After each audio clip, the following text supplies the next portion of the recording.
আজকের চিকেনের রেসিপিটা একদম আলাদা। আজকে চিকেনের এই রেসিপিটার নাম দিয়েছি হোয়াইট চিকেন কোরমা। এটা একবার বাড়িতে বানাও, দেখো অন্যান্য চিকেনের থেকে এর স্বাদও কিন্তু কোনো অংশে কম না। আর যারা একটু হালকা পাতলা খেতে চাইছো, মানে মশলা কমে, তারা কিন্তু এই রেসিপিটা একবার বাড়িতে বানাতেই পারো। চলো কিভাবে বানাচ্ছি সেটাই দেখাই। প্রথমে এখানে নিয়েছি 400 গ্রাম চিকেন। এর মধ্যে দিয়ে দিলাম গোলমরিচের গুঁড়ো আর নুন দিয়ে ভালো করে মাখিয়ে আধ ঘন্টা মতো রেখে দিলাম। চাইলে ওভারনাইটও রাখতে পারো। এবার কড়াইটা বসিয়ে দিয়ে কড়াইটা খুব ভালো করে গরম করে নিয়ে তাতে দিয়ে দিলাম সাদা তেল। এবার দিচ্ছি কিছু গরম মশলা, যার মধ্যে রয়েছে লবঙ্গ, দারচিনি, ছোটো এলাচ। ফুটে উঠতেই এবার দিয়ে দিচ্ছি মিহি করে কেটে রাখা পেঁয়াজ কুচি। পেঁয়াজটা হালকা ব্রাউন কালার যখন আসবে তখন কিন্তু এর মধ্যে একে একে চিকেনগুলো দিয়ে দেব। এত লাইট খাবার এটা, আর এত ভালো খেতে হয়, বাড়িতে না বানালে সেটা তো বুঝতেই পারবে না। আমি ঠিক যেভাবে দেখাচ্ছি এইভাবে একবার বাড়িতে বানিয়ে খেয়ে দেখো, এর স্বাদ কিন্তু অতুলনীয়। এবার চিকেনগুলোকে একটু নাড়াচাড়া করে হালকা ভেজে নিলাম। এবার এর মধ্যে দিয়ে দিচ্ছি রসুন, আদা, আর দিয়েছি একটা পেঁয়াজ আর 4টে কাঁচা লঙ্কা দিয়ে মিহি পেস্ট করে নিয়েছি। 3 চামচ মতো মশলাটা এর মধ্যে দিয়ে ভালো করে কষিয়ে নিচ্ছি। দিয়েছি কিছুটা পরিমাণে ধনে গুঁড়ো আর গোলমরিচের গুঁড়ো।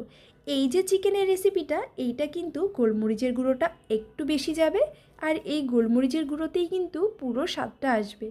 এইবার যে মশলাটা দিচ্ছি সেটা রয়েছে কিছুটা কাজু বাদাম, কাঠবাদাম, আর দিয়েছি একটু চারমগজ। সব কিছু দিয়ে একটা পেস্ট করে নিয়েছি, সেটাই এর মধ্যে ভালো করে দিয়ে কষিয়ে নিতে হবে।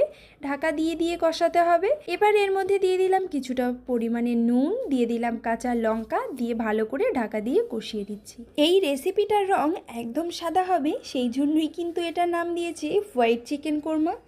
এই জন্য এখানে কিন্তু কোনো লঙ্কার গুঁড়ো, হলুদ কিছু অ্যাড করিনি। এবার পুরোপুরি ঢাকা দিয়ে কষিয়ে নিয়ে এর মধ্যে দিয়ে দেব কিছুটা পরিমাণে টক দই।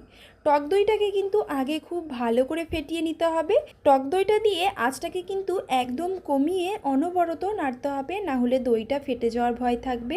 দইটা দিয়ে দেওয়ার পর আবারও ঢাকা দিয়ে কষাতে হবে। যখন একদম তেল ছেড়ে দেবে চিকেন থেকে, তখন কিন্তু বুঝতে পারবে চিকেনটা কিন্তু খুব ভালো কষানো হয়েছে। আর যারা এখনও এরকমভাবে কেউ চিকেন করে খাওয়নি, তাদেরকে বলবো অবশ্যই একদিন এরকম করে ট্রাই করে দেখো। সত্যি বলছি, এত ভালো খেতে লাগে, এত লাইট খাবার হয়। সত্যি এটা কিন্তু স্বাস্থ্যের পক্ষেও অনেকটা ভালো। তো এরপর দইটা দেওয়ার পর ভালো করে কষিয়ে নিয়ে দিয়ে দিলাম কিছুটা পরিমাণে জল।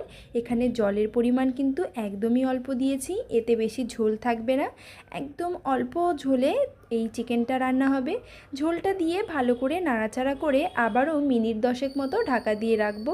আঁচটাকে মিডিয়ামে রেখে দেব, এতে চিকেনটাও খুব ভালো সেদ্ধ হয়ে যাবে আর ঝোলটাও সুন্দর শুকিয়ে আসবে।